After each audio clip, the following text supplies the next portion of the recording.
Being resilient in a dementia community depends on your own strength of character and your support networks in the community.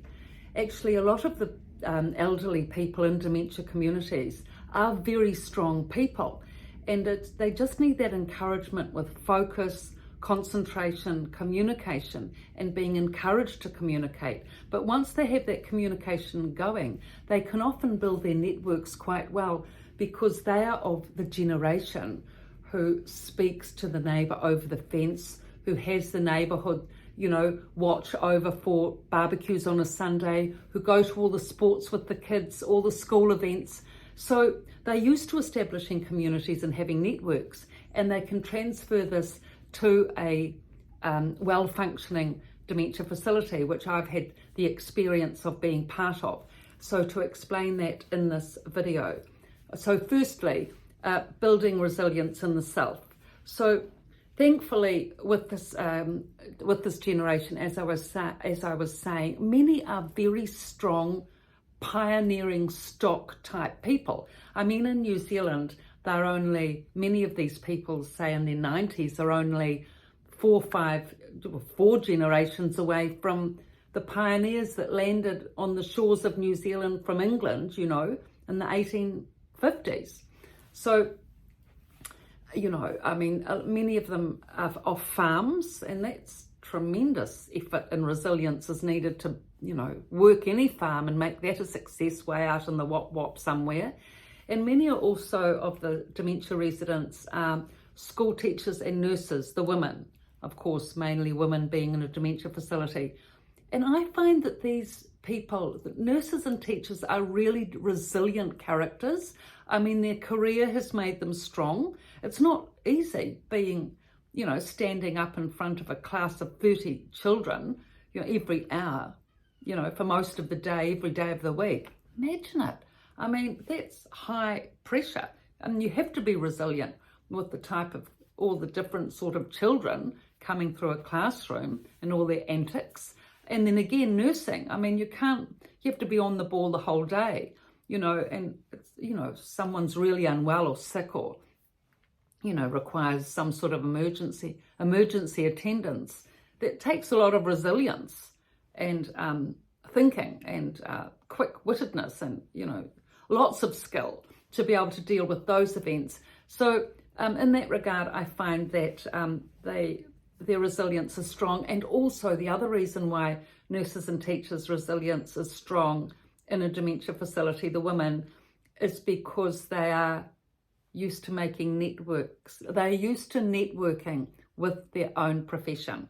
So like in a school, if there's 20 teachers, they meet at, morning tea time and lunchtime and have a chat and exchange views. Same thing. In a dementia community, once they're now up and running and communicating, if they're sitting by a school teacher in the lounge, or hopefully, a school teacher friend is sitting next to them at the dining table, they'll chat away. I mean, not as they would have when they were in the classroom, but even just a few words is enough to communicate and get those good feelings and connection going. So in this way, resilience happens quite well.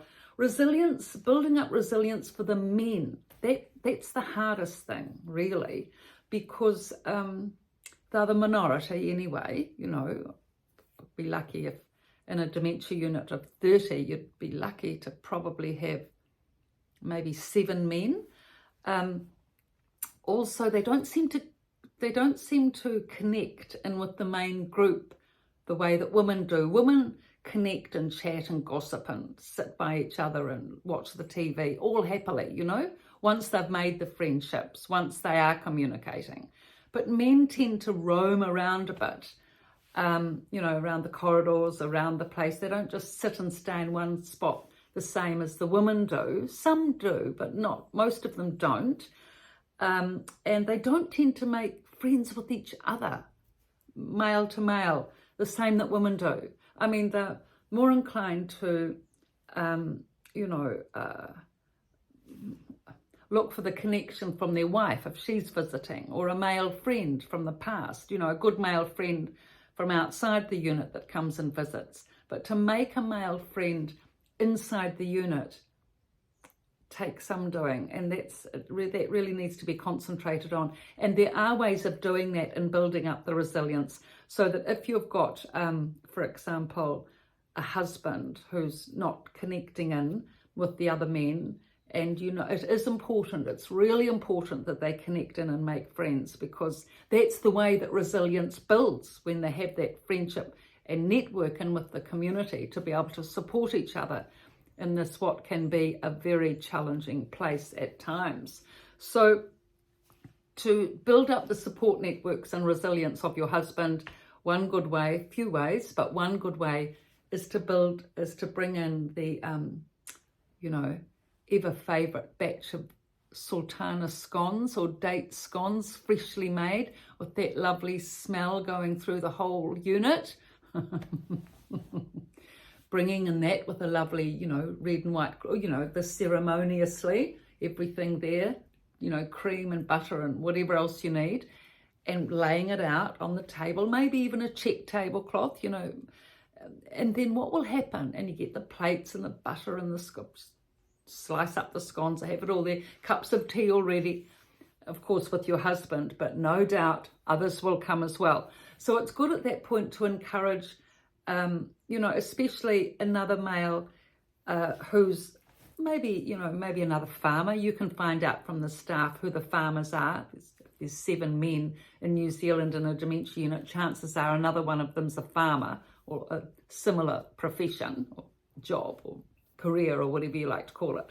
So if you get the 2 men together there, and you can drive the conversation, introduce them to each other, Bob to Sam or whoever they are, and talk. And they will talk about the scones, that's for sure. At least they'll say something like nice or good or something. So you can tease that out. Yes, you like making scones, and yes, you're happy to bring in scones every week if they'd like it, and maybe every week they could sit down the 3 of you could sit down for a cup of yes, they'd like that. Okay, so that's one thing you've done, one little activity. And the other thing you can do, of course, is bring in some activities that your husband would like, that maybe that other man would like. I mean, one activity that all men seem to like is the ever favourite coffee book tables on vintage cars, tractors, trains, ships, whatever. Get some nice big vintage books and bring them in. They can flick through those, and that's easy to talk to. That's another good one. And another good one, which seemingly you'd think it might not work, but it often does, is the ever favourite jigsaw puzzle. Yeah, that really brings about presence, and it can be a group activity that can be focused on both with you and the 2 men, and in that way they can build up a relationship. They can be aided in building up a relationship with your presence, focus and interest, and that will build up the resilience with them. And it only takes a few, little groups being able to build up friendship within a dementia unit, and then it all starts, firing away with other, groups in the facility, because people learn by looking, and so if they can see that this is the way to do it, other residents and other relatives will also start picking up on this technique to bring about friendship, which is the big way to be able to bring about resilience in a dementia facility, because friends support each other, don't they? And you do need that support in a dementia unit with all the continual stresses that are going on. So that's it for today. So these 2 books, The Resident's Voice and The Resident's Rise, both from a dementia unit, I've written.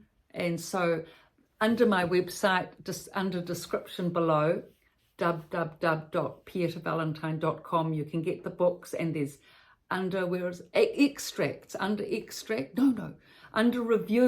you can see the videos, 30 videos, setup videos on each book, and radio reviews, Kate Delaney and Geraldine Tuggerlove from Australia and America interviews, and other things anyway that you might be interested in.